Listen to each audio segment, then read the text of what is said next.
The story you're about to hear was told to me in the strictest of confidence. Certain names, dates and locations have been changed to protect that confidence. Events that feature in this story may be part of the public record. If you believe you recognise any of the people, places or events that appear in this story, I ask you not to reveal any information publicly, out of respect for the subject's right to remain anonymous.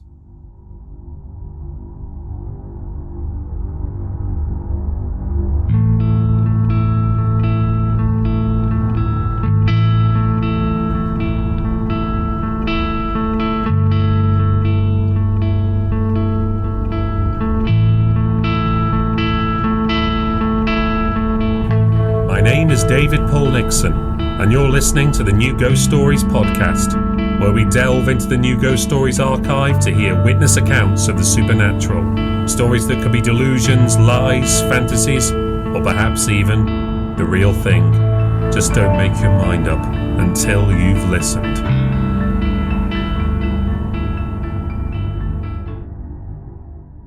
When I sit down to write the introductions to these podcasts, I often find myself writing something along the lines of, "This is a particularly strange case," or "This is a very dark case," or "This case is more unsettling than usual."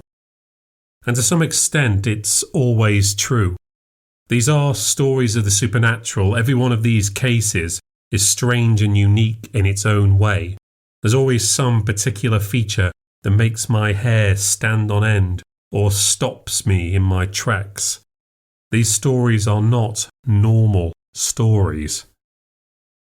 That said, I do however feel the need to say up front that today's episode really is a bit different than usual. And that's worth saying because sometimes new listeners to the podcast will listen to the most recent episode first. This case is more of a slow burner and a bit longer than the average episode. So it might not be the best place to start the podcast if you're interested in more immediate scares and suspense. I recommend heading back to the start of the season, or perhaps even earlier into the show's timeline. That's not to say that you won't find this episode rewarding once you delve into it. One of the things we've talked about before on this podcast is about how ghost stories are as much about the living as they are about the dead. They're about our fears and our mortality, of course, but also about guilt, about injustice, and in this case, about paranoia. This is a story that, and this might sound strange to say, both is and isn't about ghosts. It's how the prospect of a haunting brings other issues to the fore. Some of those issues are personal to the subject, others say things about the world we live in today. If I had to put an adjective to this one, I'd say it was perhaps the most curious of all the New Ghost Stories cases so far. I don't think I want to say much more about it than that. I'll, as always, leave the final judgment to you. This is New Ghost Stories case number 356, and it's called No Good Deed. And you can hear it in full, uninterrupted, after these messages. Before we start, I want to ask a quick favour. If you've been enjoying the podcast, I'd really appreciate it if you could give the show a review. It really helps people to find the show and for me to share it with new listeners.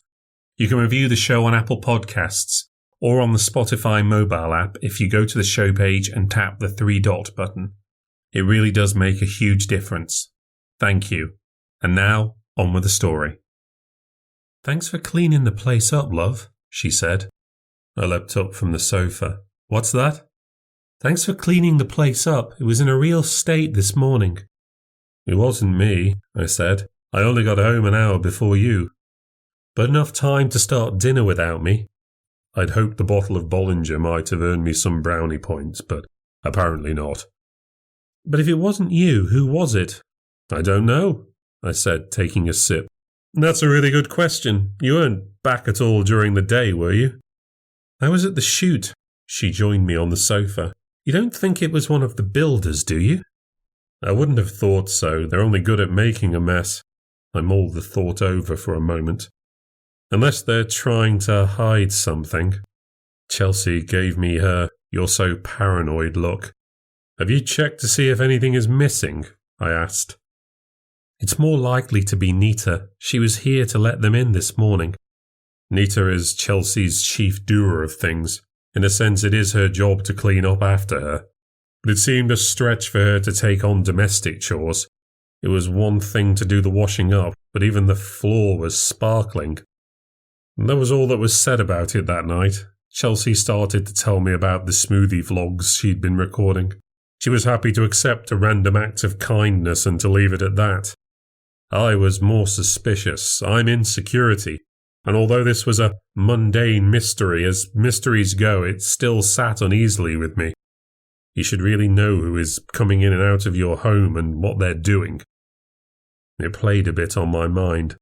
I was woken up early that next morning by the builders arriving. I shouldn't really complain, they're doing what they're paid for, but a lie-in would have been appreciated. I brushed my teeth and went downstairs. I saw Nita standing in the hall. Just as I was about to speak to her, a loud drill started thundering from the basement, so we had to go outside, with me still in my dressing gown and slippers. I was just asking how they were doing in there. They seem pretty good at taking things down, she answered. Only time will tell if they're any good at putting them back up again. I wanted to ask if you did us a favour yesterday. Our kitchen was all spick and span when we got home. Somebody, out of the goodness of their heart, gave the place a good clean and tidy. Wasn't me, I'm sorry to say. I was only here a few minutes yesterday to let them in. It's very strange. A nice strange thing, as strange things go. Do you think the builders might have done it? They don't strike me as a tidy bunch. Well, it has to be someone, and they're the only ones coming in and out of the house. Makes me worried they've done something and are trying to cover it up. Is anything missing? Nita has her head screwed on. Not that I can tell. I could ask them. Probably worth a go. I just want to know who and why. The drilling sound stopped suddenly. There followed a number of raised voices in accents and languages I couldn't comprehend. Nita rolled her eyes. I'll check in with them. I would appreciate it. As she stepped inside, I spotted a neighbour pass through their front gate. Morning, I said. They gave me a dirty look and did not return the greeting. They all think I'm building a mega basement under the house. Some of them actually complained to the council about us. Hardly the most pleasant welcome to the neighbourhood. I had to show some inspector the plans and convince them that we weren't going to add any new levels. We're just redeveloping the space without expanding it much.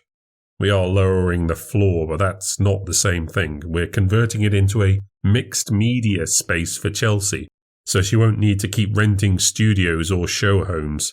The plan is for it to be one half kitchen, one half yoga studio, with movable panels that can be slid around so she can shoot against different backdrops if she wants to. It's all very well designed. It would have to be for the money we're spending on it.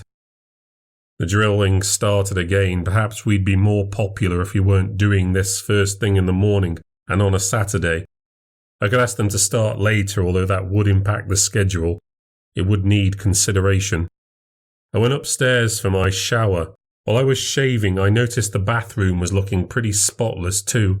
A closer inspection proved I was not imagining it.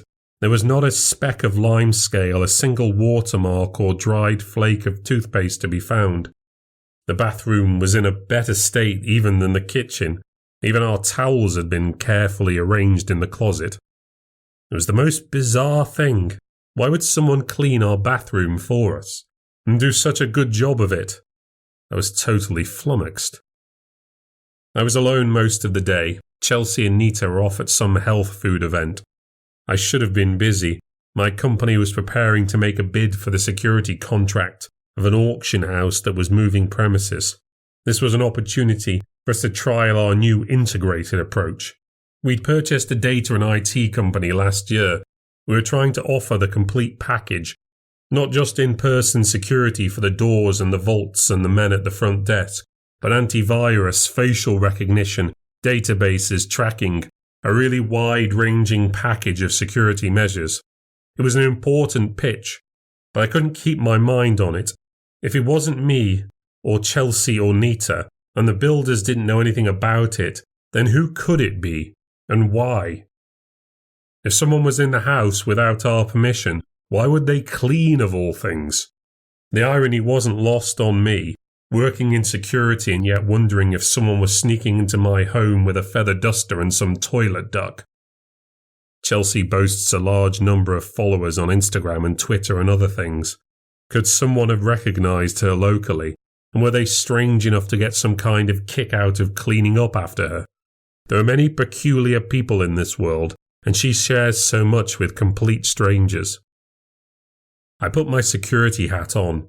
I made a fresh inspection of the property, checking locks and so forth.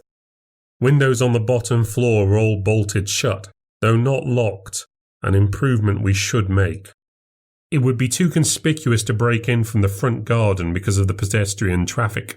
From the back you could only get to the garden by scaling over the fences of the neighbours' gardens. It was possible but also unlikely.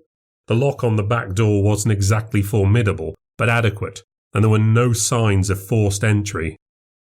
The obvious point of weakness was the front door. Workmen were coming in and out of the house. It wouldn't have been difficult for someone to sneak in while they weren't looking, and that assumes the workmen were even taking care to lock it behind them. I felt a bit foolish. We could have easily been robbed. I managed to have a conversation with the chap who seemed to be in charge and reminded him of the need to ensure the door was locked. I would ask Chelsea to double-check to see if anything was missing. It's easy to be complacent in what looks like a nice neighbourhood, but you never know who's about. The plan for the evening was to meet Chelsea at our new local. Our friends Ash and Linda were coming, and there'd be Archie, the annoying botanist who fawns over Chelsea. He hangs on her every word in the forlorn hope he may someday get into her knickers. I don't know why I thought Chelsea wouldn't want to talk about our mysterious cleaner. I was at the bar and I came back and Archie, who gets shrill after 2 or 3, blurts out, "Hey, Chelsea was just telling us about your phantom maid." "I beg your pardon?" "Your mystery cleaner." "Oh, that," I said, glaring at Chelsea. "I know that look," she said. "I've shared too much." She'd had a good few slugs of wine herself. "That's the look he gives me when I mention him on Twitter." "Don't you want to be famous, Graham?" said Linda. "Not especially." "We have an agreement," Chelsea began. "I'm not allowed to mention him without his permission, and I never give his last name, and I can't show our house in any of my photos." "There's nothing wrong with a little privacy," I said. "He's worried people are going to find out about his model car collection," Chelsea replied. Archie guffawed idiotically. He was sitting on a stool within reach. I was quite prepared to push him off. "What's this about a mystery cleaner?" asked Ash. I explained the situation to them, and Ash replied, "Well, that sounds all right. I wouldn't mind coming home and finding everything nice and clean sometimes." "You get that already," hissed Linda. "Yeah, but their cleaner's not making a big song and dance about it." Ash dodged Linda's sharp elbow. "Graham thinks it's a cleaner who doesn't know we've moved in and that the old owners have gone." This was my new theory. It makes more sense than anything else I can come up with. Either the old owners didn't cancel their services, or a mistake was made, and someone was sent over by mistake. They must either have a key, because there's no sign of a break-in, or they just walked in because the builders weren't paying attention. "Either that, or it's a ghost," said Archie. Chelsea made a "ooh" sound. Could be, she said jokingly.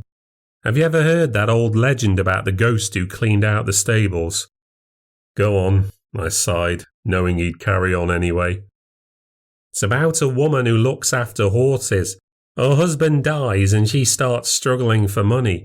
She gets worried she'll have to give the horses up because she doesn't have the time or money to care for them. Then one day she comes home and finds the stables have been mucked out and the straw's been changed and the troughs are full up. She doesn't know how or why. She asks around. No one she knows has been up to the house. No one owns up to being the one, but it keeps on happening. Time after time, she comes home and finds the stables clean and the horses fed. So she decides to write a letter. She wants the person to know, whoever it is, how much she appreciates all their help and if there's absolutely anything she can do to repay them. She puts the letter in an envelope and decides to put in some money, 40 quid or something, just as a token of thanks. Then she leaves the envelope by the stable door. That evening when she gets home, she walks up to the stable door and sees her note and the money torn into shreds and scattered on the path. She goes inside and finds the horses have been slaughtered. They've been cut open, with all their blood and guts thrown up the walls and across the hay. It's an equestrian bloodbath. Chelsea grimaced. Linda wasn't much impressed either, though Archie seemed very pleased with himself. No one ever finds out what happened or who did it, and no criminal is ever caught. Better not try to thank your helper then, said Ash. I don't have any pets, I said, although the neighbours have a cat. I could warn them. I thought the neighbours hated you, said Linda. Yes, I sighed. Not the cat's fault, though. Aren't you supposed to be in security, Graham? Said Archie. How come there's strangers going into your house? So easy just to push him off. Me and Chelsea walked home just before last orders. Though she had seemed in good spirits, I could tell she was somewhat unnerved. We don't have anything to worry about, do we? That we're going to come home to blood dripping down the walls or something.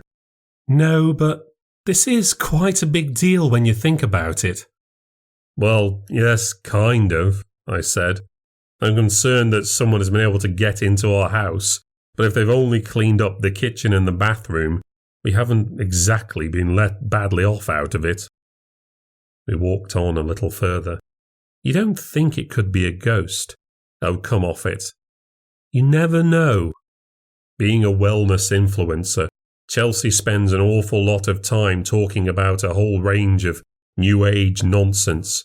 She acts like these things are just a bit of fun, but I suspect that's more for my benefit. If you watch her videos, she seems very enthusiastic about aura readings and energy rocks and other twaddle. I would hope the dead have better things to do than organise our bathroom towels. Doesn't bode well for the afterlife. You laugh, but you can't explain it, can you? I've my suspicions. I've said what they are. I just hope it's some mistake and nothing bad happens. Archie's such an idiot. I don't know why you put up with him. Shush, Archie's a sweetheart. You'd get on if you just gave him a chance. Chelsea likes everyone. But then everyone likes Chelsea. She's charming and beautiful. Everyone wants to be her friend. We arrived home just before midnight. Chelsea had popped to the bathroom and I was pouring us a nightcap. When I went for the glasses, I saw that the dishes had all been done. I'd made a salad niçoise for dinner and had not had time to clean up.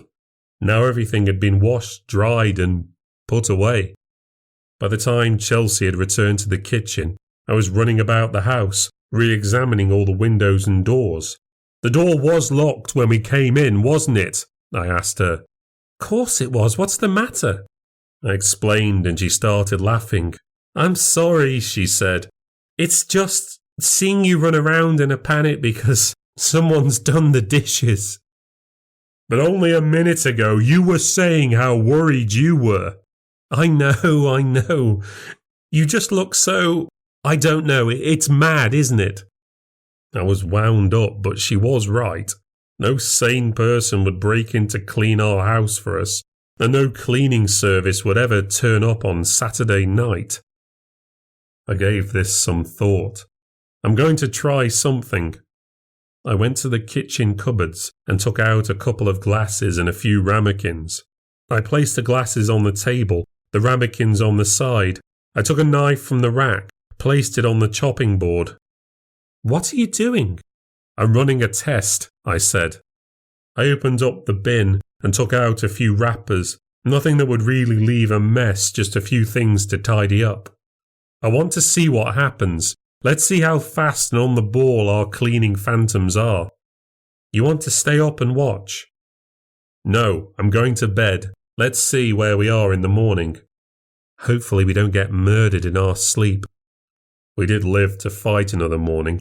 I crept downstairs a little after 8:30 a.m, and wouldn't you know it, it had all been tidied up. I did a check of all the locks again. No one could have entered the house. It's unbelievable, said Chelsea. She seemed quite excited now. You're not going to tell your followers, are you? I'd get so many shares, it would go totally viral. She smiled at me. But I won't, promise. I don't want people to think I've gone crazy. The video of her undergoing crystal therapy suddenly came to mind. I decided I needed a coffee. I was out of ideas. This was just too bizarre. I suppose I could change the locks. What for? Or because there's no such thing as ghosts. But who did this then? I need to think, I said, sitting down by the kitchen table. Short of this being some elaborate practical joke, I really had no idea. You're looking at this the wrong way. We don't have to get a cleaner now. Let's just call this a weird stroke of luck. Weird's the word. What harm's it doing? Yesterday you were worried about dead horses. Archie doesn't know what he's talking about. And if we just leave it alone, this is a real blessing. Something in this house likes us so much, it wants to help us out. That's kind of amazing, isn't it? I didn't know what even to say about that. Be grumpy if you want to. It's Sunday and I don't have to do the washing up. It's a great start to the day. She went back upstairs. As the coffee brewed, I decided to take a look around. I couldn't remember what state the living room had been in before. It was also looking very tidy now. I wandered towards my study. My papers had been left as they were undisturbed on my desk, yet there was not a spot of dust in the rest of the room, and my monitor and keyboard had both been wiped down. Wandering into the laundry room, I was genuinely shocked to find that all my laundry had been put in the wash and was now hanging outside on the line. If I wasn't so unsettled by it, I'd be over the moon. We had help that had the initiative to do things on their own without disturbing anything they shouldn't. I managed to get a little further with the auction house pitch that afternoon, though I remained distracted throughout the day. When was it even doing all these things? Was it just overnight? Or was I going to turn around and catch a spectre emptying the bins? Chelsea had a meeting in Manchester first thing Monday, and she was going a day ahead to meet with friends. A new lifestyle brand called Everall was considering her as a potential brand ambassador. She thought this might be a good opportunity to raise her profile and gain some traction with legacy media. I kissed her goodbye on the doorstep. I'd say don't make a mess when I'm gone, but now you can make as much mess as you like. I smiled faintly as she hopped down the stairs. Nita helped her with her cases and hopped into the taxi after her. It was so very Chelsea to adapt to the benefits of a situation quickly. She's so used to people doing things for her. It is, after all, how we met. I was at a hotel in Edinburgh attending a conference and she came running into the lobby. She'd just been mugged. She was shaken up and in a panic, a beautiful damsel in distress. I took her through all the steps she needed to take to cancel her cards, block her phone, and get her data back from the cloud. Later that evening, she came over to me while I was in the bar, and I offered her a drink. She'd come to Edinburgh for a modelling job, one of her first. She'd been a fitness instructor, hoping to get a qualification in sports medicine. She hadn't really wanted modelling work, but the extra money was an ongoing enticement. I was taken aback that she hadn't been better advised. She'd come all this way to meet with virtual strangers on her own. Getting mugged was bad enough, but worse things can happen. I found myself going into the ins and outs of personal security. I gave her my number so she could call me if she thought anything was wrong with the people she was meeting. This is the thing with Chelsea. She seems naive and wide-eyed, but she's shrewd enough to take an opportunity when she sees it. Before you know it, you're giving her things she needs and wants, and you hand it right over without even realizing it, all for a smile from someone bright and beautiful, with a far-off hope it might lead to something else. Turned out to be my lucky day. When I checked on her in the morning, I was brave enough to ask her to dinner, and that went so well she spent the night in my suite. The stars lined up for me, in the way that they seem to line up for Chelsea all the time. Maybe she had the right philosophy. This was a bizarre but beneficial fluke. That afternoon, as I prepared a duck and Toulouse sausage cassoulet, I looked at all the mess I was creating and thought, if someone wants to clean this up for me, why not let them? What harm was there really in it? But I couldn't help but remain curious. As I ate, I wondered what the rules were. How long did it take our spook to take action? There was no immediate cleaning after I'd finished my main course.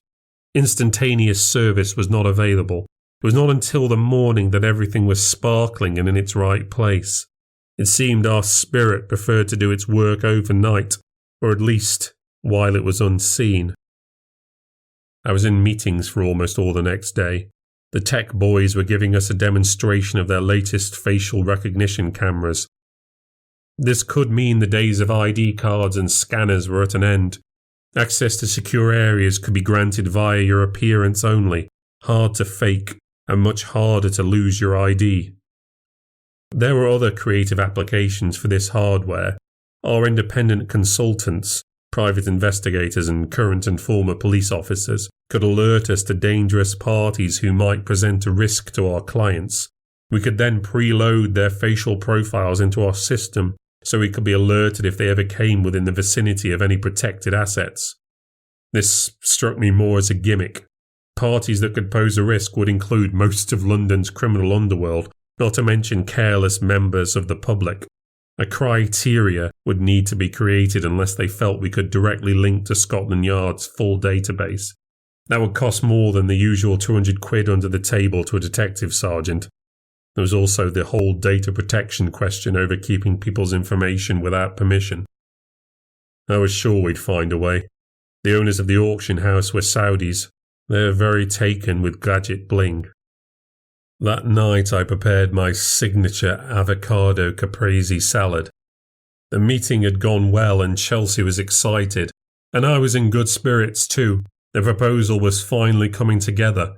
We were in a celebratory mood. A little later we were lying in bed together and the subject of the cleaning ghost came back around. I admitted I was coming around to the idea. My shirts are all there, ironed and in the wardrobe. I may not even need the laundrette anymore, I said. You can't argue with good service. I just wonder why the people who lived here before never mentioned this. Because we'd have called them crazy and not put a bid on. Yeah, I suppose that's true. I still can't work it out though. I assumed it was doing it all during the night. But if that's true, how did all my clothes get to be drying outside? And when did it bring them back inside? Oh, Graham, don't ask questions, she said with a little hiss. Don't interfere with it. I'm just trying to understand how it works. No, don't. Don't you remember Archie's story? I thought you didn't believe that nonsense. You didn't believe in ghosts 2 days ago. I rolled my eyes. It might be a made-up story, she said, but let's be careful just in case. I don't want to have to worry about something weird happening. We've been really lucky with this. Tell me you'll leave it alone and enjoy the perks? Okay, I'll leave it alone.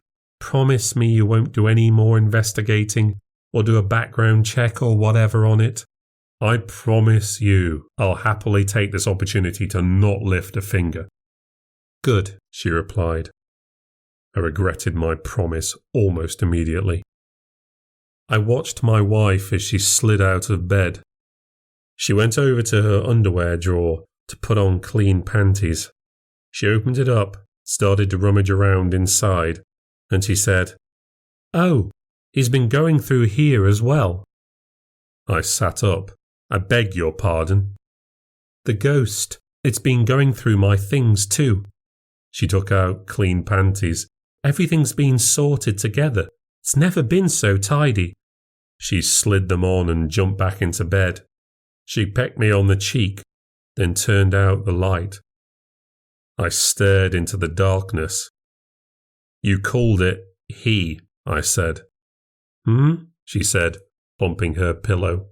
Why did you call it he? Oh, I don't know. We have to call it something. Maybe we should think of a name for it. She was out pretty quickly, leaving me with some extremely uncomfortable thoughts. Cleaners are usually women, assuming that what we had here was a classic ghost of someone who lived. Although there have been male valets, gentlemen's gentlemen, but surely it will be a woman. Almost certainly. I didn't sleep well at all that night. The next morning I was standing drowsily in the shower, and while I was washing I had a sudden feeling that I might not be alone. I looked into the glass shield. I couldn't see much through the steam, but if there was someone there, watching me, how would I know? I turned off the water and stepped from behind the glass. There was no one visible in the bathroom, except me. But I was dealing with something that could do what it wanted, secretly, while no one was looking. So how would I know when it was looking? And where did it hide itself when we weren't looking? If it hid itself at all? I looked into the bathroom mirror. I wiped away the steam, and I looked at me looking back at myself. And for some reason I whispered, "Are you there?" There was a bang on the door and I almost had a heart attack. Chelsea was running late. I went out and she strode in. I felt like warning her, but about what exactly? I had no reason to believe there would be something in there with her, but I couldn't be sure. I kept quiet about it. Before I left for work, I looked into the kitchen. It was as spotless as we were now coming to expect. I thought to myself, don't you try to get into my good books now. I know what you're up to. It's not easy having a beautiful partner, but you're always aware of people looking. She acts as if she doesn't know or she brushes it off. But she does know. She enjoys the attention. She understands the power it gives her, and she uses it. She must know deep down what men are thinking. Does she really think they're all jumping up to do things for her because they're nice? It's not really naivete, it's denial, it's convenience, so why ask questions? Take while they're giving, and put consequences to one side. Once, when she was considering an underwear shoot, I asked her if she knew that men would be touching themselves to her pictures. She made a big show of being outraged, then denied that they would, and said she didn't want to think about it, which is close to the real truth of it all. If her profile does rise beyond the influencer circuit, I have no idea how I'll protect her. I'd already estimated the costs of a full-time bodyguard. Yes, everyone's nice to her now, but men expect to get things in return. No one does anything for nothing. Maybe it was nothing. This thing could be benign, but it was the not knowing that was driving me crazy. How was I supposed to assess the risk? Chelsea had expressed concern about it being upset, just as in Archie's stupid story. So she at least understood it could have its ugly side, just as she knew there was only so much she could take from the men she let fawn over her. I was breaking a promise, but it was for both our sakes. Before the day was out, I paid a visit to the tech team to get the brief loan of a small camera. I made an excuse about the neighbour's cat making a mess in our garden. The guys showed me how to operate it independently, so I could upload the footage to my private account. With most of these home cameras, the video is kept by the supplier. It can be accessed by their staff without your permission at any time. It's scandalous. I checked Chelsea's diary. She was meeting with her management and would probably get home before me. But I didn't want to wait. I'd have to find a moment to install a camera while she was distracted. Just arriving home gave me a chill. I felt an unexplained feeling of strangeness, like I could sense a presence. There really could be someone waiting for me in every room, around every corner. I stuck close to her that evening. At least if I was there, this thing would have the sense to keep its distance.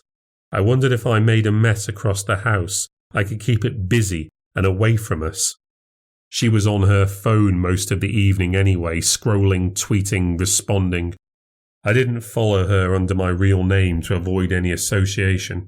The chatter was mostly asinine, positive comments on friends' posts, general shout-outs, some people saying nice things, some people not so much. I didn't have to scroll far to see some pretty ugly comments. If Chelsea was bothered by anything, I couldn't tell. Occasionally she'd lean over to show me some meme or gif. I'd pretend to be amused. I couldn't understand why she enjoyed making such an exhibition of herself. Didn't she ever feel like switching off and being alone? As she got ready for bed, I wanted to warn her that we didn't know who might be watching. If we didn't know that going through a man's wife's underwear was crossing a line, there was no way to know what it might get up to. Once I saw she was asleep, I slipped out of bed and went downstairs to the kitchen. The dishes were still dirty. There was still time to catch it in action. The perfect spot for the camera was just above the blinds on the window next to the door. I had to work quickly. If I was here, it could easily make its way to the bedroom while I was distracted. As I sat eating breakfast the next day, I stared up at the lens and wondered what images it had captured. The cleaning had taken place as normal. I was enormously tempted to download the video and view it right there, but I had to get to work. I heard Chelsea laughing in the hall. She was talking to one of the builders. He didn't need to be talking to her. I shouted her over and we talked about her weekend plans. I had a full day of meetings and I couldn't view the footage on my phone. The platform was better suited to desktop. As the meetings dragged on, I had to make peace with the fact I'd have to wait till I got home. In a stroke of luck, Chelsea texted me to say she was having drinks with friends after work. I declined the invitation and went straight back. I followed the instructions and managed to connect to the camera. I could see myself sitting behind my laptop on the live feed. With just a few clicks, I was able to access the previous night's recording. I poured myself a whiskey. It occurred to me that I was about to do something potentially quite extraordinary. I was about to take a glance into the unknown. To watch a ghost in action, I felt a buzz of excitement and anticipation. Or so I thought. Winding through hours of video is not much fun. The program is supposed to bookmark motion, but there weren't any bookmarks. I was just watching an empty room in the dark. I wound on, and then, just after 3 a.m. in the morning, something strange finally happened. The image began to flicker, just a twitch at first, as if something was disrupting the signal. Slowly, coming from the bottom right corner of the screen, the picture started to distort. It was like one of those early digital screens. When you pressed your fingers against it, the picture would blur. This blur extended across the screen like ink soaking into paper. It grew to cover the countertops and then the oven and the sink. Then the image started to flicker on and off before the whole thing cut out. I wound the video forward. The software is supposed to mark any signal cutouts too. It took 2 hours before the image came back on again. It was the same clear picture as before, except that the kitchen was spotlessly clean. I looked up from my laptop. The sight in front of me matched what was on the screen exactly. I'd captured nothing I could use as evidence, but I still felt a chill. It had brought home not just how out of the ordinary this was, but that this thing had some kind of power of its own. "What are you watching?" I jumped out of my chair. Chelsea was home and standing right behind me.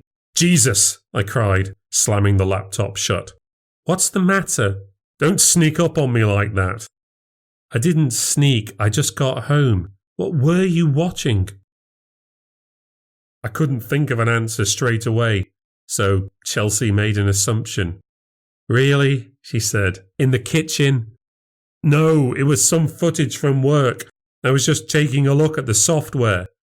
"Okay," she said, unconvinced. I couldn't show her what was on screen or she'd know about the camera.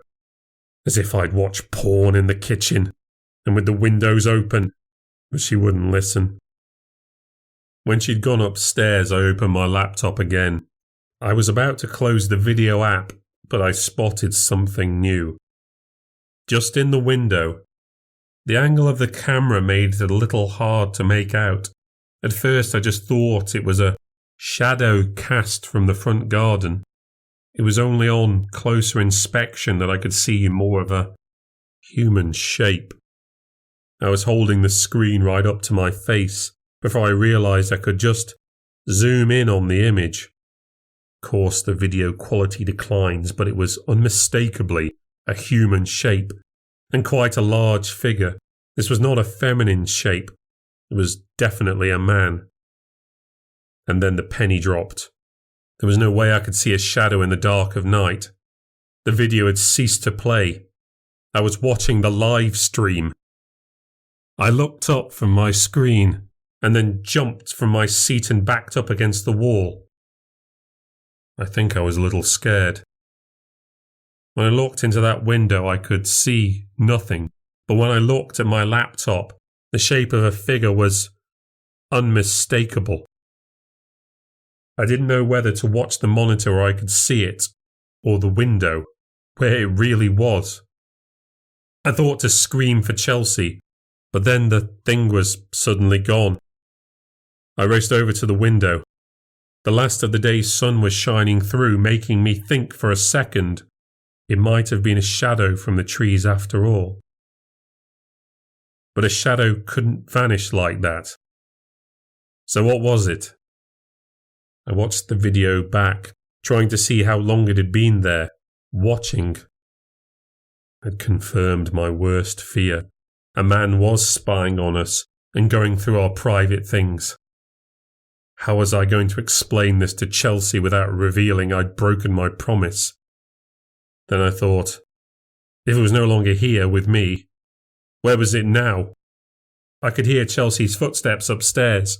I rushed up there to keep an eye on her. This is the nightmare of being observed constantly. You have no sense of when you're alone, if you're ever alone at all. Now every sound could be the sound of someone watching. Every shadow, the aspect of someone watching. Chelsea was actually in good spirits that evening. The lifestyle brand was sending a contract out to her management in the morning. She had found favour with the brand's founder, Gus. She soon forgave the imagined indiscretion of earlier, but there are just some things that are hard to do when you think you're being watched. It was so frustrating. She could tell I was distracted, keeping something from her. She got in a huff. I just needed time to think. I snuck downstairs after she'd fallen asleep to take the camera down. I didn't want her finding it, even though there was surely more I could learn. I sat down and replayed the file, watching the two clips over and over. It was difficult to see exactly when the shadow appeared in the window. It seemed to appear gradually. I got more and more tired as I wound back and forth, forgetting where I was and what I was looking at, watching me, watching myself, watching the shadow, over and over, in an endless loop. In the morning I was up before her again, ensuring the bathroom appeared clear before letting her use it. When she'd finished and caught me standing guard outside, things got snippy. "What is it with you lately?" "I was just waiting to say goodbye to you, darling." "Have you even had breakfast?" "I need to be in the office early for a meeting." I pecked her on the cheek, and I went to walk downstairs, except I slipped. I fell about halfway down, sliding on my side. I managed to grab the handrail to stop myself going all the way to the bottom. My side and hip had taken a bashing, and my ankle was already hurting. Chelsea ran down to help me up. "It's okay," I said. "What happened? Did you slip?" "Guess I must have," I said. But had I?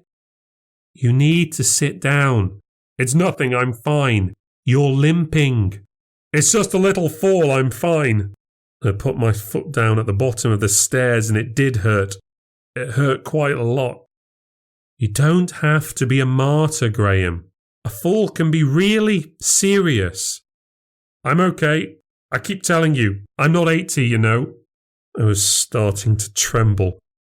Fine. I've no clue what's wrong with you at the moment. I found the bag with the camera equipment placed next to my shoes and coat. I didn't remember putting it there. Was this a smug little reminder to mind my own business? I slammed the door behind me. All the way to work, I was obsessing. Had I slipped or was I pushed? It had happened so quickly, but I felt there was a force. Maybe I was a bit careless, but if I'd only stumbled, I wouldn't have fallen as hard as I did. Was this its plan, to get me out of the way? I had started to investigate now. I had captured it on video. Was this a warning to leave it alone? If I left it alone, then it would still be there, leering at my wife. Did it really think I was going to let it do that? Not only did this thing have designs on my partner, but it wanted me out of the way too. I had no choice. Action had to be taken. But goodness knows what. I had no Ghostbusters in my address book. I would have to take Chelsea into my confidence. Come clean about it all. I couldn't keep up watching her when I didn't even know if the damn thing was even there. Perhaps I could rig up more cameras. We had heat-sensitive things at work too. But what would the point be? I knew what we had. What I needed was a strategy for dealing with it. I arrived home that night anxious and in a foul mood, with a slight limp. What I didn't need was for Archie to be there. After saying hello to me, I might as well have been invisible. While I poured myself a drink, Chelsea was showing him the free activewear samples she'd received from Everall, and he was feigning interest, talking about wicking fabrics and mesh. It was nauseating. Chelsea left the room and there was an awkward silence. "You have a good day?" he said, acknowledging the void. Fine. After a prolonged silence, I added, "Are you going to try them on?" "Sorry?" "Try them on. Don't be shy. You seem so interested."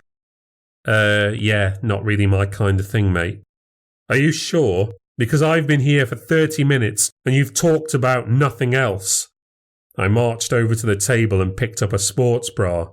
"Might be a bit tight on you, but try it and see." I threw it at him. "Don't be shy. It's the 21st century. We're very tolerant of faggots and queers." "What the fuck?" he squawked. "Come on, Archie." I got into his face. "If you're not here for the merchandise, what are you here for?" "What is going on?" Chelsea had returned. "Here she is. Now's your chance, Archie, son. Make your case. I even promise I'll step aside for you if that's what she wants." Archie looked pleadingly at Chelsea. "I don't know what's got into him. I'm just going to go." He reached for his coat. Chelsea walked him to the door. I could hear him professing his innocence on the way. Once he was gone, she came storming back. "What is wrong with you?" "I just get tired of it. Him hanging around you all the time. It's pathetic." "Oh, Christ, he's my friend. He's interested in what I do." "Oh, come off it. That's not what he's interested in." "Why do you always think people are after something? You know, sometimes relationships are just nice. People are just nice." "Archie isn't here talking about yoga pants because he wants to know about smart fibres, darling." "You know what? It doesn't matter to me if Archie isn't really interested, because it's what friends do. They talk and share and get along." "You're so innocent. Can you really be that naive?" "Naive? I'm the one out there every day talking with people, building relationships, connecting with people." "And you think that's all real, do you? You think those are real people?" "They're not fake, Graham. They mean something. Why are you so suspicious of everyone?" "I know what people are like. There's always a price to pay." "It's not a price, Graham. It's called sharing. People connect with each other and they share things and they get along. It's reciprocal. It's what normal people do. Except that you get paid for it." "I don't get paid for it. It's what your whole business model is built on." Yes, but that's different. It's only because people like what I do and because I've built those relationships that you can take advantage of them. I'm not taking advantage. People promote their content. We all know the rules. It's transactional. Everything in life is. Is that what we are? Transactional. That is not what I'm saying. You know how I feel about you. You think I'm a child. I don't think that I don't know what I'm doing. I'm just trying to protect you, like a child. For God's sake, Chelsea, I don't care about Archie or your social accounts or how old you are. We have an intruder in the house. There's someone here right now watching us. She glared at me. What are you talking about? What do you think? We have a ghost here living with us. Something that can come and go as it pleases. It could be here with us right now. For crying out loud, Graham. I knew you were paranoid, but this is something else. You don't know what it is or what it's really doing. How could I make this clear to her? It seems to be cleaning up after us. What about this morning? Do you think I just fell downstairs by accident? She started laughing. That's how most people do it. This thing is not as innocent as you think. I went to fetch my laptop. I'm going to show you. I have it on camera. You what? I know I said I would leave it alone, but how can I leave it alone if I don't know what it is or what it wants? You promised. Keeping things safe is my job. I'd be derelict in my duty. You're a salesman. Watch the video and you'll see. I sat her down and played her the two sequences. What am I supposed to be looking at? The shadow in the window, just look. It's a figure, it's a man. It's nothing. What do you mean it's nothing? It's right there. It's maybe a shadow, but so what? You're fine with that, are you? A man wandering the house when we can't see him and can't know what he's doing. He could be here now and we wouldn't know. Just give me a moment.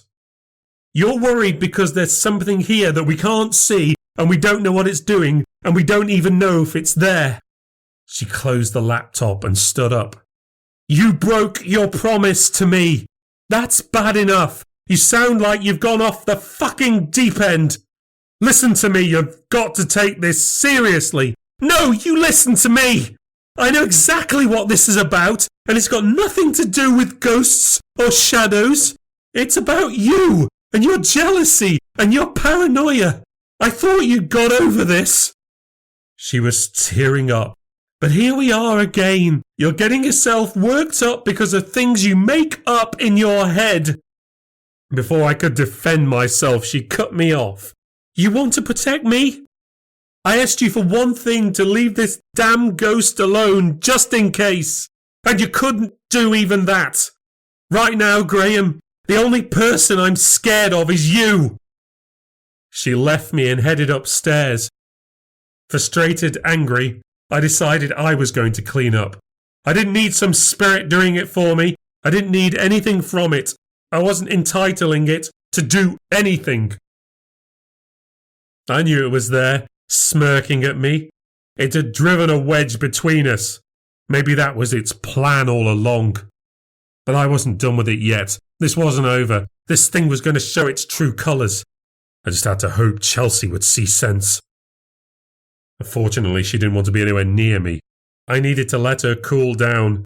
I stayed downstairs all evening watching TV, hoping the thing was nowhere near her. She couldn't say she hadn't been warned. Later in the evening, she unexpectedly came to talk to me. I decided I'm going to choose to believe that you're behaving like this because you're spooked out by the ghost, and that if we can sort this out, you'll get yourself sorted and stop worrying about who I talk to and when, once and for all. She handed me a post-it note.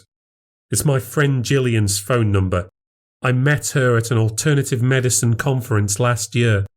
She's professionally intuitive. It took a moment for me to understand what that meant. You mean she's a psychic? Scoff if you want. But unless you've any ideas for what to do, I'm happy with how things have changed. You're the one with the problem. I'll let you make the call, darling. I tossed the note on the coffee table. I wanted to screw it up and throw it away. But if there was a chance it might help me to understand how to get rid of this infernal thing. Was it too late to call now? Couldn't believe I was going to have to do this. Talk to some daft old bag. There was no answer, saving me some awkward explaining, so I left a message. Psychic Gillian called back the next day before lunch. She missed a trick by not saying she'd been expecting our call. I had to hide in the disabled loo at work so I could describe the situation without risk of anyone overhearing. She gushed about Chelsea, about her positive vibrations and so on.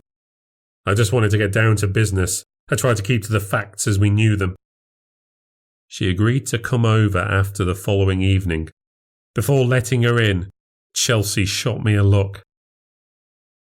You're going to be nice, aren't you? Of course, I said, as if it was my nature to be rude to people. She still looked unconvinced. Psychic Gillian shared big hugs and kisses with Chelsea. I offered a more reasonable handshake. She was everything I dreaded, a cat lady with uncountable layers of scarves and blouses. She had a doughy figure with waist-length hair you'd need a plough to brush through. The performance started right away.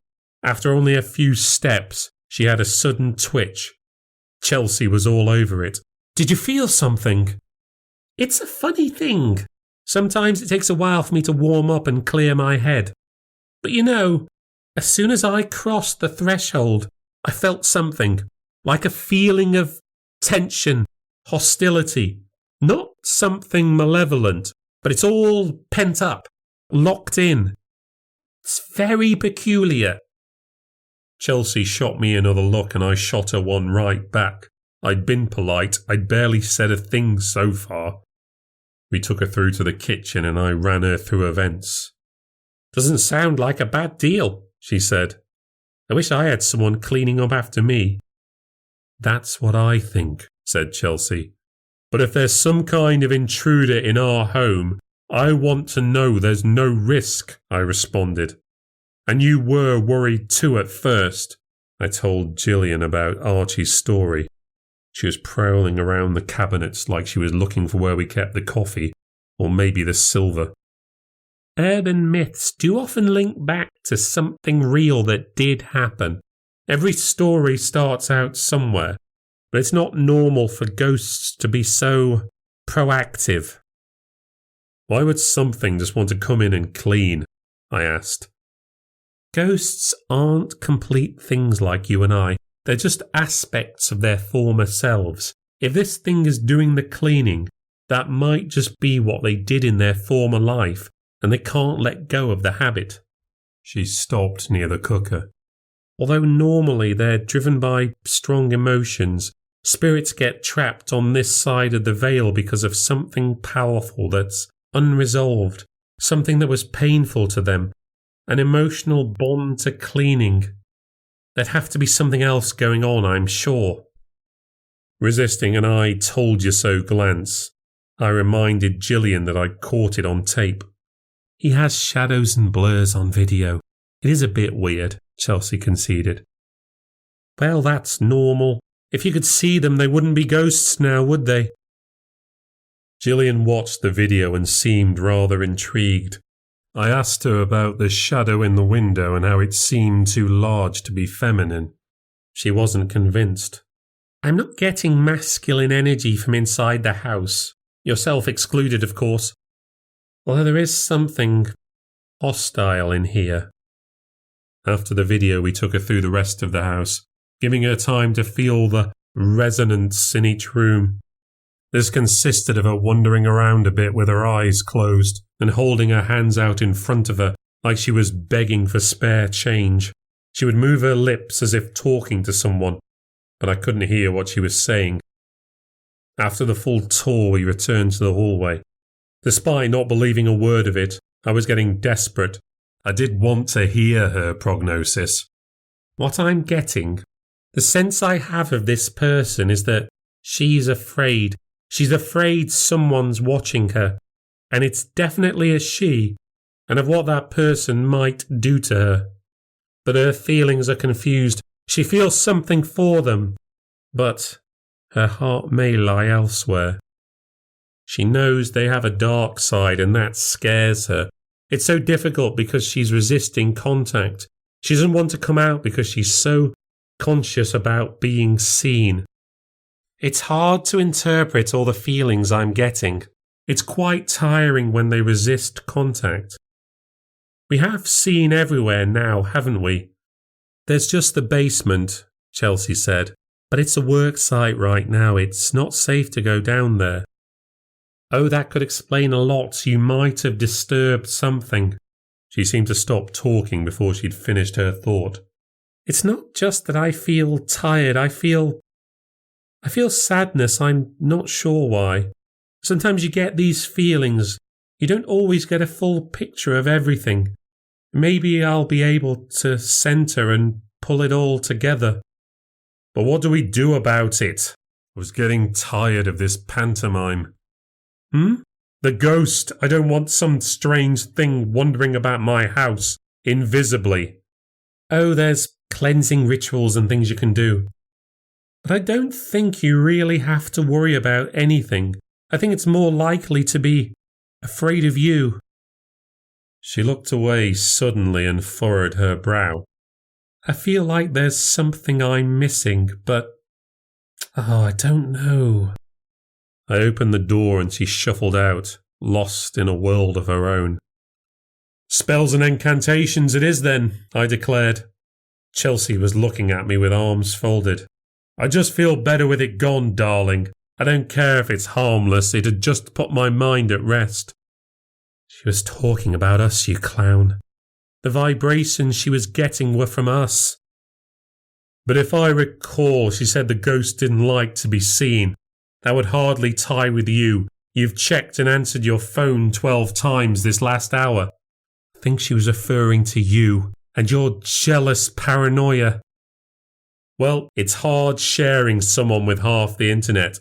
But as that's how you make your living, I'll have to make do with casting the runes and making sure our home is the one place we're free from prying eyes.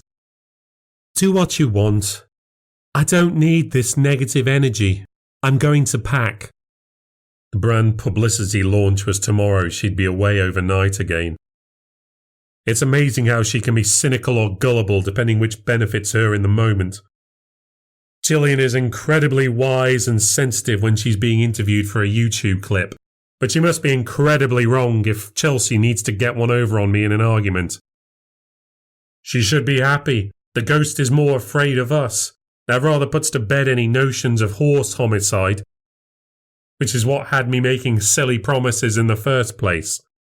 But it's all about me now. All that matters is that I broke a promise that I actually didn't need to make. Did Chelsea's heart now lie elsewhere? I didn't know. First things first, I was going to get rid of the damn thing one way or another, so our sanity could be restored. If that meant casting some stupid spell, then so be it. But cleansing spells turn out to need special ingredients.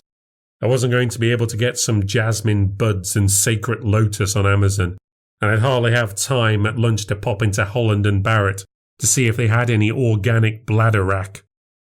A simple circle of salt would have to suffice. I'd try that first and get gradually more ridiculous if that didn't work. That evening I roamed the house with a bag of Anglesey sea salt.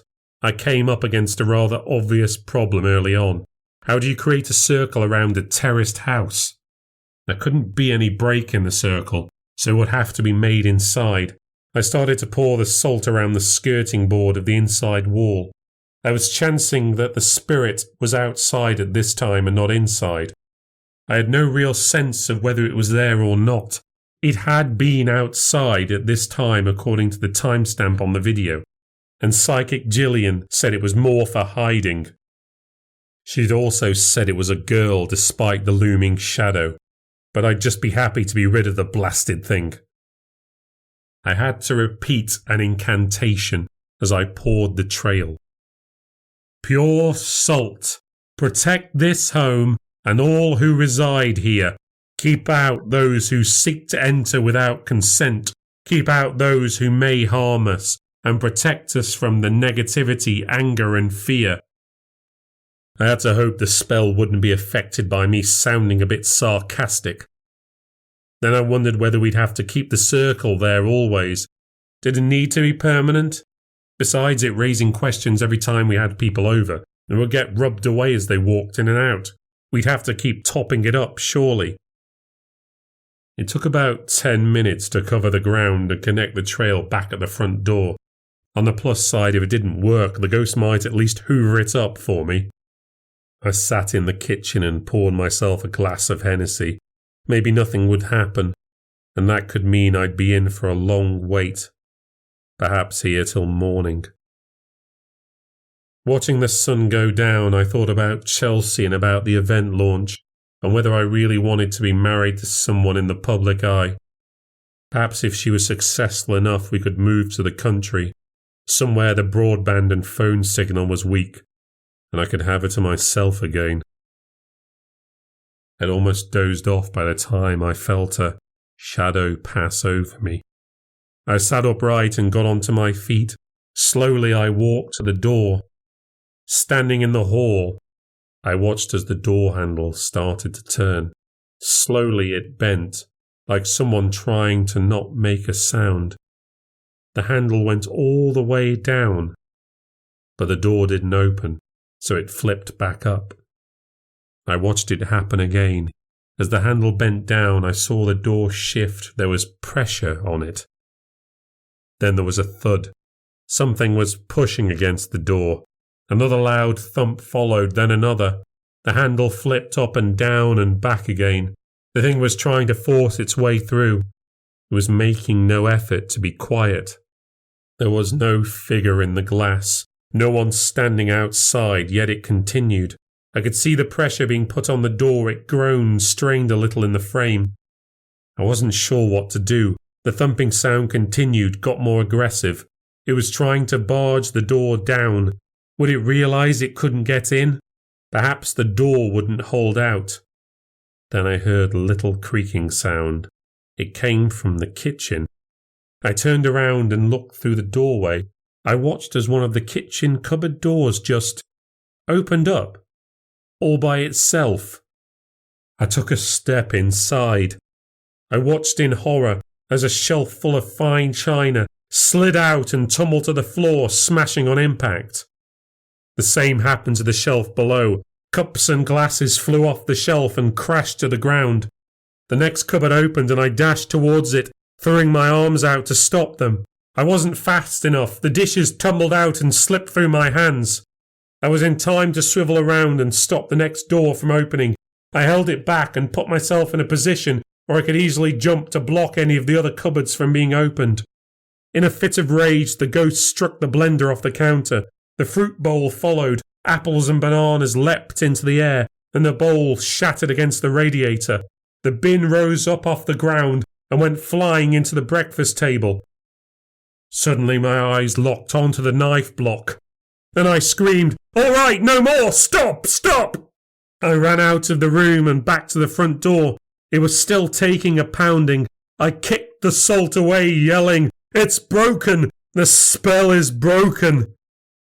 Darting back to the kitchen, I saw another door open.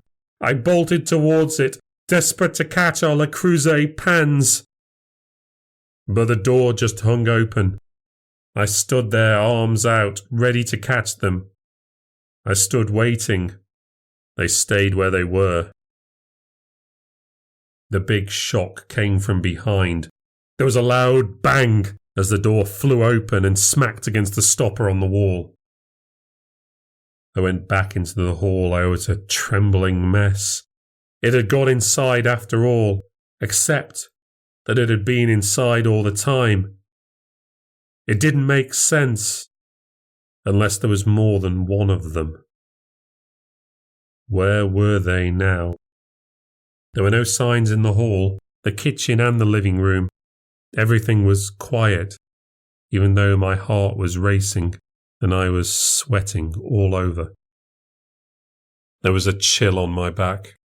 A breeze was blowing in from outside. I slowly closed the door. That was probably okay to do now. I assessed the damage in the kitchen. I knew I'd have to clean this up myself. I salvaged what was salvageable, picked up, swept up and hoovered up the rest. When I was done, I went to my bedroom and barricaded myself in until morning. I slept a little, not much. I wasn't aware of any attempts to get inside. The next morning I went downstairs to find things just as I'd left them. There were dirty dishes, bits of china I'd missed, and the broken circle of salt. Our favours had come to an end. In fact, that was the beginning of the end. What happened next? It lacked blood and guts, but it destroyed us all the same. My phone started to ring while I was cleaning up the salt. The number was unknown. When I answered it, I found myself talking to a journalist. "Sorry to bother you in the middle of the day, but I just wanted to ask a few questions if that's okay." She gave me no time to refuse. "You're the husband of Chelsea McCannon, the wellness influencer." Where'd she gotten my name from? "She's a brand ambassador for Everall Fitness, isn't she? Do you know anything about Everall, Mr. McCannon?" "I'm not involved in my wife's business." "Does she perform any kind of vetting before she decides to represent a brand?" "Well, she tests their products, tries them out, that sort of thing." "Does she ever do a background check?" "I don't know, that's for her people to sort out." "Does she even Google them?" "What's this about?" "Is she aware of the factories in Malaysia where Everall makes its products, which have been criticised for poor working practices in a report by Amnesty International, or the investigations into multi-level marketing practices which are alleged to have driven people into bankruptcy in the United States?" I was stunned. I didn't know how to answer. "Do you think it's important for people who have a well-being platform to promote ethical, responsible brands to their followers?" I hung up and called Chelsea. "Graham, the event went really well last night. The pictures are going up this morning. Engagement is really strong so far." Didn't want to burst her bubble, but I had to tell her. She said she didn't know anything negative about Everall, and that its founder Gus wouldn't be involved in anything sordid. When I asked her if she'd done a background check, she said, "Of course, we must do." She snapped at me for ruining her moment and hung up the phone. By the time she got home that evening, everything had gone into meltdown. The piece on the Huffington Post had been published, and the shares and likes were through the roof. The piece was titled, "How Big Business Uses Pretty White Girls to Wipe Their Records Clean." Chelsea's endorsement of Everall was not the only example, but she was the framing device, the case in point. A conference call with her management was set up in my office. I stayed out of it but could hear the shouting and screaming from the living room. She was panicking, and this time not even Nita could calm her down. In real time, I watched the crisis unfold on Twitter. "At Chelsea Mac, how could you? You're supposed to be about wellness goals, but obviously you don't care about wellness of poor, exploited peoples." Weekly wellness tip from at Chelsea Mac. Take lots of money and don't give a shit about anyone else. Hashtag cancel Chelsea and any other stupid whore who thinks it's a good idea to take money from capitalist corporate psycho fucks. Some comments got very dark. There were threats on her life, threats on her body. People saying they'd track her down and do things to her. She came out of the meeting in tears, and I returned to my old role of protector.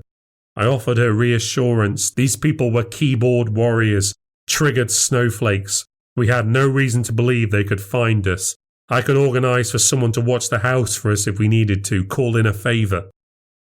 I returned from exile on the sofa. I got to hold and comfort her until morning.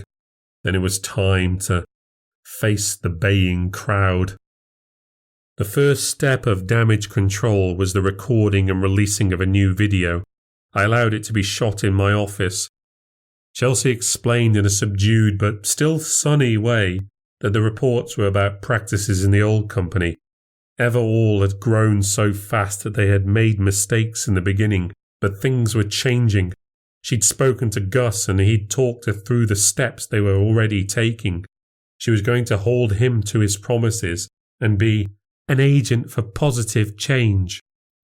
It was all rather desperate, but the agency had their playbook, and she wasn't the first influencer to face backlash.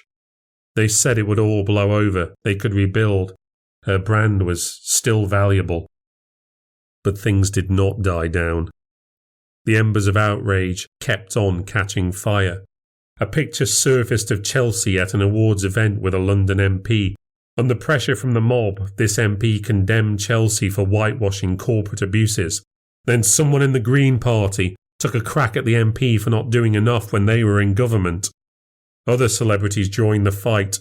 The argument made one of the breakfast shows a few days later. With the noise getting louder, other brands backed away. The smoothie brand withdrew their partnership, leaving her with a dozen unbroadcast videos and a legal battle if she ever wanted to recover the expenses. In just days, the business she'd spent years building collapsed. All those real relationships vanished. Whoa! At Chelsea Mack has lost over 1,000 more followers this morning. Who's even sponsoring her now? Lol, I want to see at Chelsea Mack's new video about how healthy eating and exercise can put back together the shattered shards of your pathetic existence. #Thursday lols. I was her reassuring, stoic shoulder to cry on, never uttering any reproach, never an "I told you so" or "you should have seen this coming" or a "why didn't you just Google them?"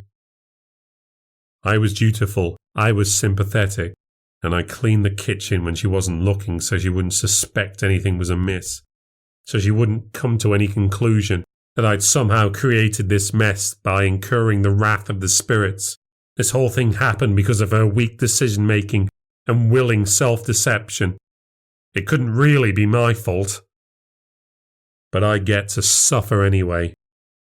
A follow-up piece appeared in the Huffington Post called "How the Privileged Set Sees What It Wants to See."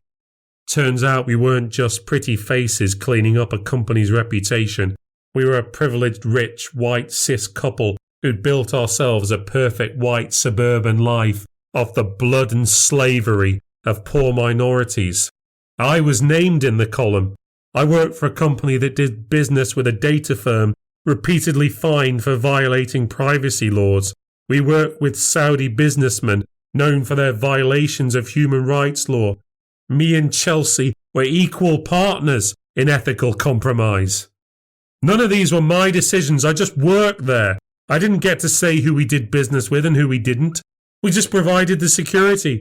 It's not for us to question their ethics. Everyone is entitled to protection. Clients don't take kindly to having their business shamed in public.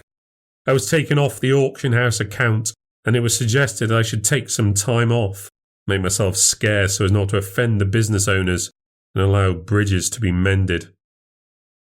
Chelsea's income was disappearing.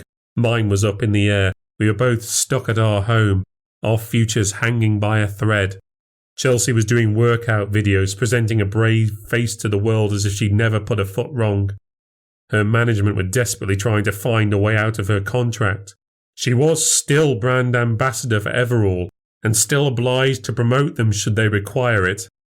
She was letting Nita manage her social accounts to avoid further trauma. Disconnected from the world, she had little or nothing to do with her days. Stuck at home together, we were getting on each other's nerves. With my own career facing the toilet, I was finding her epic sulks and tantrums too much to bear. She started sleeping late, reneging on her own healthy lifestyle goals and sinking into a depression. I was spending my days job surfing and digging up old contacts for leads, then painting my model cars or just drinking and watching Sky movies. Then the final blow landed. Just when we thought it couldn't get any worse, a friend alerted me to a message board. The message was posted anonymously, but it could only be from one of the neighbours. I hate these #Tory scum. They lied to the council, said they weren't building a mega basement under their house, but they are. You want to run them out of town with me? Want to know where they live? And there it was, our home address, published for the world to see.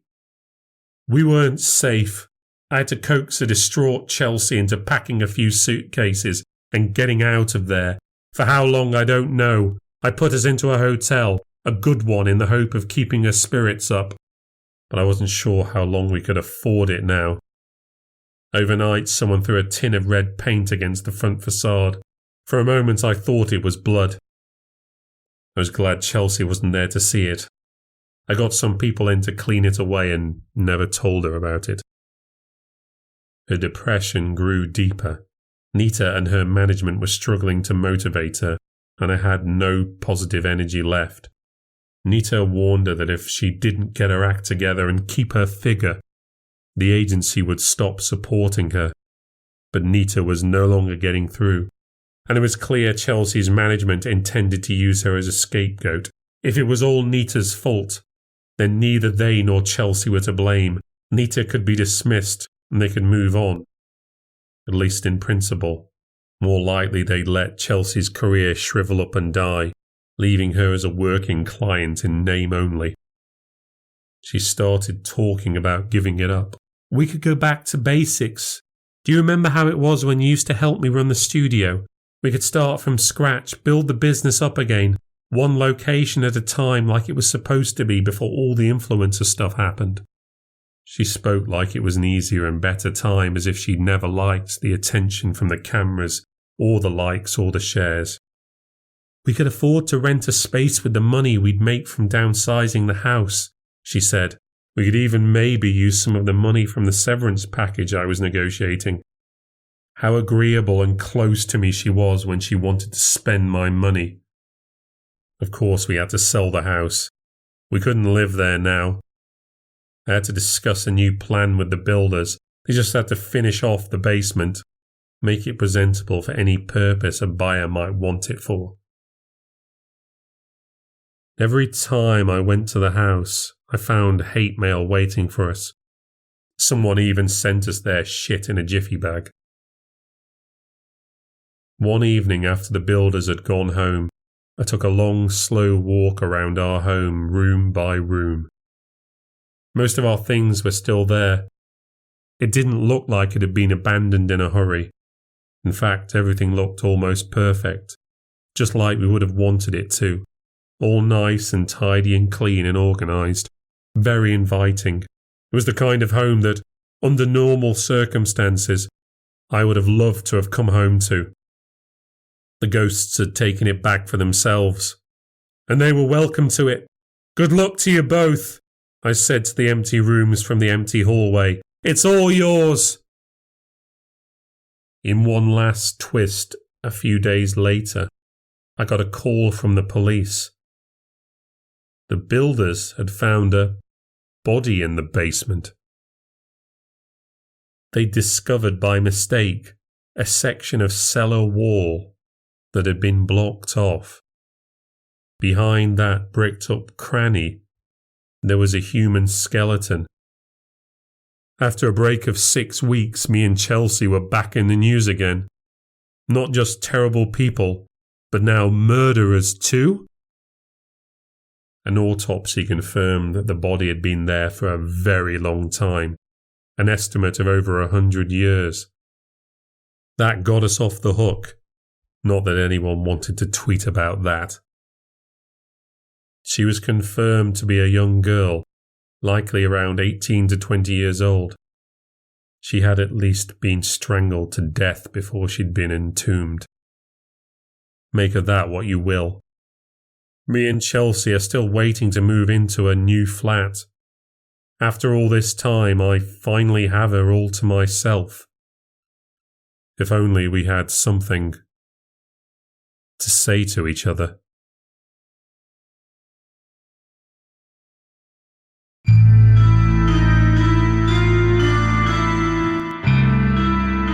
Thank you for listening to the New Ghost Stories podcast.